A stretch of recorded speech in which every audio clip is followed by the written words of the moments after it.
तीन तरफ से पड़ोसी राज्य मध्य प्रदेश से घिरा है राजस्थान का झालावाड़ जिला। कालजयी कला, समृद्ध संस्कृति और गौरवमयी इतिहास की धनी झालावाड़ जिले का जिला मुख्यालय है झालावाड़। राजधानी जयपुर से दक्षिण पूर्व में 335 किलोमीटर की दूरी पर स्थित है झालावाड़ शहर। राजपूताना और मालवा संस्कृतियों का अनूठा संगम स्थल है झालावाड़। इसे झालाओं की भूमि के नाम से भी पहचाना जाता है। तो प्रदेश में सबसे अच्छी बरसात के औसत के कारण राजस्थान का चेरापूंजी भी कहा जाता है झालावाड़ को। करीब 6220 किलोमीटर क्षेत्र में फैला झालावाड़ राजपूताना शैली की सांस्कृतिक विरासत को तो अपने आप में समेटे हुए है ही, मालवा की सांस्कृतिक समृद्धि में भी झालावाड़ का खासा योगदान रहा है। राज्य के हाड़ौती अंचल में स्थित झालावाड़ राजस्थानी और मालवा संस्कृति का अनूठा संगम स्थल है। मुगल काल में मालवा प्रदेश का एक अहम हिस्सा था झालावाड़। आहू, परवन और काली सिंध समेत कई नदियों वाले झालावाड़ को तत्कालीन झाला शासकों ने तो शिक्षा, साहित्य और संस्कृति के क्षेत्र में आगे बढ़ाया ही था, रियासती काल से चली आ रही इस परंपरा को लोकतांत्रिक सरकार ने और भी तेज गति दी। झालावाड़ जिला मुख्यालय पर स्थित संग्रहालय यहाँ की समृद्ध कला संस्कृति बयान करता है। द्रविड़ शैली के अनेक दुर्लभ देवी देवताओं की मूर्तियां ही नहीं, स्वर्णिम अक्षरों में लिखित नायाब प्रतिलिपियां भी झालावाड़ के संग्रहालय की पूंजी हैं। इसकी दीवारों पर बने भित्ति चित्र भी हाड़ौती चित्र शैली का मनमोहक नमूना है। कला और संस्कृति के पोषण में झाला शासकों की रियासत रहे झालावाड़ का उल्लेखनीय योगदान रहा है। जिला मुख्यालय पर स्थित भवानी नाट्यशाला इस हकीकत को बयान करने के लिए काफी है कि कला संस्कृति को इस क्षेत्र ने खास सम्मान दिया है। पूरे देश में अलग पहचान रखती है ओपेरा शैली की ये भवानी नाट्यशाला। सन 1921 में कला प्रेमी महाराजा भवानी सिंह द्वारा बनवाई गई भवानी नाट्यशाला का भीतरी नजारा देखते ही बनता है। पारसी ओपेरा शैली की इस नाट्यशाला में हिंदी, अंग्रेजी, उर्दू और संस्कृत के कई नाटकों का मंचन तो हुआ ही, विख्यात नर्तक पंडित उदय शंकर और सितार वादक पंडित रवि शंकर की बचपन की यादें भी इस नाट्यशाला और झालावाड़ शहर से जुड़ी हुई हैं। झालावाड़ कोटा सड़क मार्ग पर 7 किलोमीटर की दूरी पर किशन सागर झील के किनारे पर लकड़ी से बना है ये सुंदर विश्राम गृह रैन बसेरा।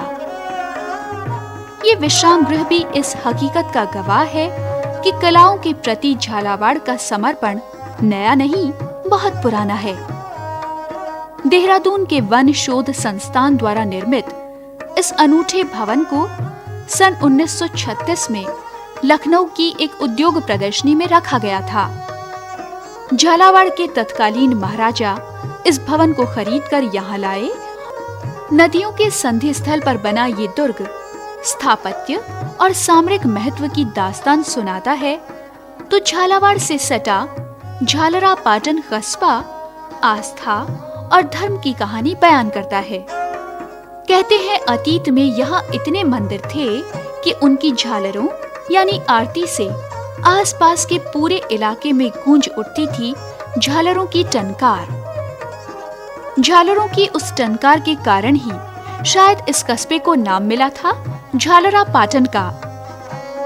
झालरा पाटन के दक्षिण में स्थित चंद्रावती की ये भग्नावशेष इसके धार्मिक और सांस्कृतिक महत्व की कहानी तो सुनाते ही हैं, समृद्ध इतिहास की गौरव गाथा भी बयान करते हैं। पावन चंद्रभागा नदी के किनारे स्थित इस वैभवशाली नगर का निर्माण तत्कालीन शासक राजा चंद्रसेन द्वारा करवाया गया था। यहाँ स्थित शीतेश्वर महादेव, काली देवी, शिव, विष्णु और वराह के मंदिर आज भी आस्थावानों और पर्यटकों को अपनी ओर आकर्षित करते हैं।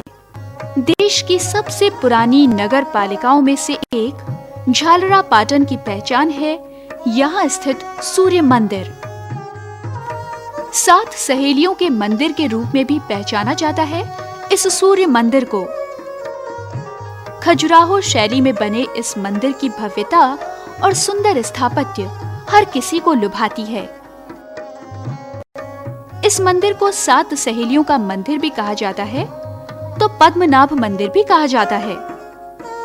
खजुराहो शैली में बने इस विशाल मंदिर में गर्भगृह, अंतरालय और मंडप बने हुए हैं।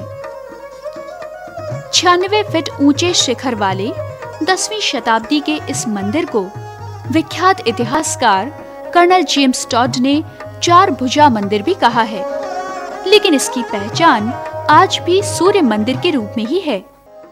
15वीं शताब्दी में काठियावाड़ के हलबद प्रदेश के एक छोटे से अधिपति राज परिवार के वंशज झाला राजपूतों की रियासत रहे। झालावाड़ का सन 1949 में वृहद राजस्थान में विलय हुआ था। स्वतंत्रता प्राप्ति के बाद राज्य के निर्माण और संगठन में मिलने की सबसे पहले पहल कोटा, डूंगरपुर और झालावाड़ के शासकों ने ही की थी। सन 1956 में राज्यों के पुनर्गठन के समय मध्य प्रदेश के 77 गांवों और कोटा जिले के 13 गांवों को मिलाकर बने झालावाड़ जिले का मुख्यालय है प्राचीन इमारत गढ़ भवन में चल रहा ये कलेक्टर कार्यालय। विरासत में मिली कला संस्कृति के प्रतीक गढ़ भवन में चल रहा कलेक्टर कार्यालय लोकतांत्रिक व्यवस्था के संचालन में यहाँ की प्रमुख धुरी है।